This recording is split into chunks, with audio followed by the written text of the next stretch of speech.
तो supreme soul निराकार, उसको प्रैक्टिकल में एवर पूज्य कहें क्या? प्रैक्टिकल में एवर पूज्य कहें।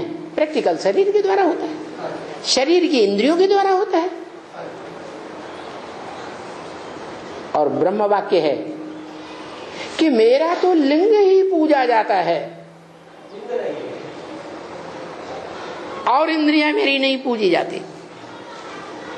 देवताओं की और सभी इंद्रियां पूजी जाती हैं। हस्त कमल, पाद कमल, नैन कमल, मुख कमल, जो किंग फ्लावर है कमल, उससे उपमा देते हैं कि फूलों में वो ही श्रेष्ठ है। तो देखो, ये जो मेरा लिंग पूजा जाता है, तो उसको क्या लिंग होता है? सुप्रीम सोल को, उसको तो लिंग होता ही नहीं। तो कौन कहता है मेरा लिंग की ही पूजा होती है? जिस साकार में प्रवेश करके वो सुप्रीम सोल विरुद्ध लेता है, मैं तुमको आप समान बनाकर जाऊंगा। जैसे मैं निराकारी, निर्विकारी, निरहंकारी हूं, वैसे तुम बच्चों को भी नंबरवार बनाकर जाऊंगा। तो जो अव्वल नंबर है वो सबके बीच में एवर पूज्य होना चाहिए। प्रैक्टिकल में या नहीं होना चाहिए? एवर पूज्य। एवर पूज्य का मतलब है प्रूफ चाहिए। क्या प्रूफ है?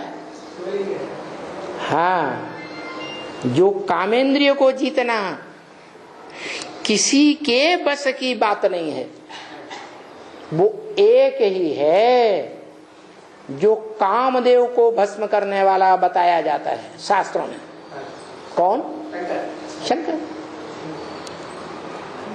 वो कोई बाहर का देवता नहीं है जिसको भस्म कर दिया हो अंदर की बात है। वो सभी विकारों का, जो भी विकार रूपी चोर डकैते हैं, उन सब का मुखिया है काम। उसको भस्म कर देता है। क्या भस्म कर देता माने? यादगार क्या है? नहीं, उसकी यादगार है कि शंकर को भस्म रमाए दिखाया जाता है। सारे शरीर में, सभी इंद्रियों में भस्म, मना इंद्रियों को भस्म साफ कर दिया। इंद्रियों की पावर चल नहीं सकती, इंद्रियां राख हो गई जैसे। बाकी ऐसे नहीं है कि इंद्रियां होती नहीं है, इंद्रियां होती हैं, लेकिन स्मृति की कमाल है। नष्टो मोहा स्मृति लब्धा। काहे से नष्टो मोहा? देह और देह की इंद्रियों से नष्टो मोहा।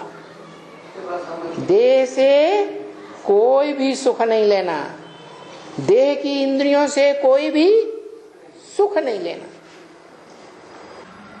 ऐसे भी नहीं कि इंद्रियों से कर्म करना छोड़ देना। ये तो सन्यासियों ने सिखाया है। भगवान बाप आकर के प्रवृत्ति मार्ग में रहना सिखाते हैं। उनका यादगार है शिवालय में रखा शिवलिंग प्रवृत्ति में है या निवृत्ति में है? प्र माने प्रकृष्ट, वृत्ति माने व्रत। क्या? स्त्री पुरुष जब एक दूसरे को गोद में लेते हैं, इंद्रियों से जब विकृति करते हैं, गोद में लेते हैं, तो व्रत बन गया। वो व्रत शिवलिंग के आसपास दिखाया जाता है। उसको कहते हैं जलाधारी, ज्ञान जल को धारण करने वाली। वो जलाधारी माता गुरु है पुरुषों के लिए। इसलिए ब्रह्म वाक्य है पुरुष सब दुर्योधन दुशासन।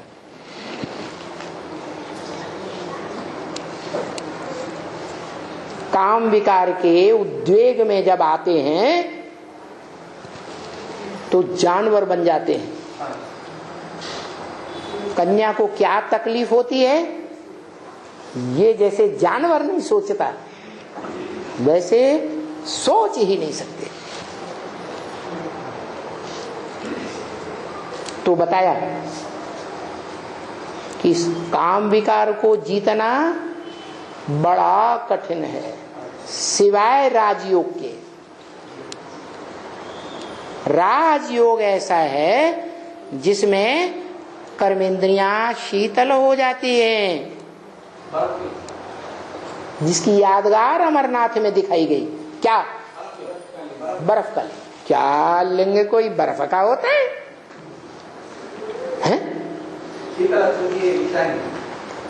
ये कवि की कविता है, भावना है। उस भावना को कैसे व्यक्त करे, इसलिए जो द्वापर के आदि में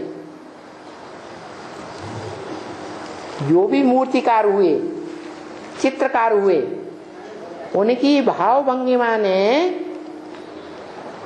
अजंता, एलोरा, एलिफेंटा की गुफाओं में गुप्त रूप से वो चित्रों का निर्माण कर दिया। उनमें एक अमरनाथ मंदिर भी दिखाया गया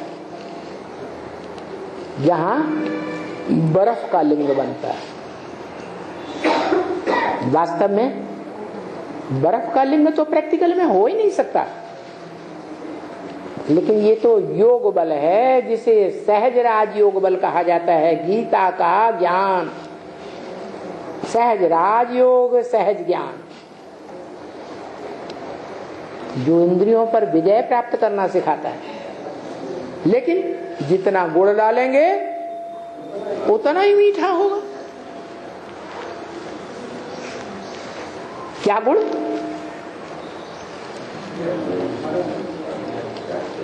है वो भी देखता है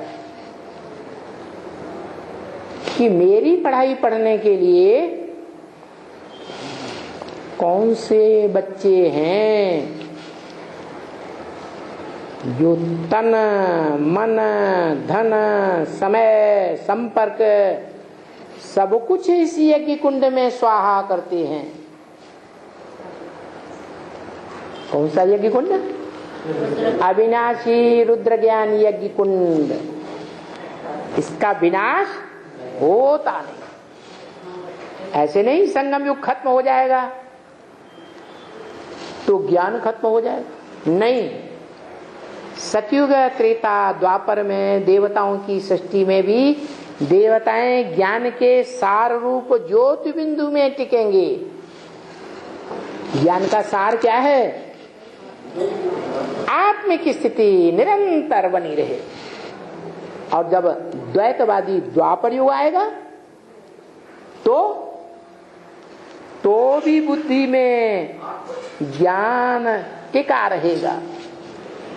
द्वापर से लेकर कलयुग के अंत तक जिसकी बुद्धि में ज्ञान टिका रहे उसका नाम रखा है भारत। किसमें रत लगा हुआ? ज्ञान के रोशनी में ही सदैव रहने वाला। उसका दूसरा नाम भी है नारायण। क्या? नार माने ज्ञान जल, आयन माने घर। कहाँ घर है उसका? ज्ञान जल में ही उसका घर है। दूसरा कोई घर नहीं है उसकी मन बुद्धि रूपी आत्मा का।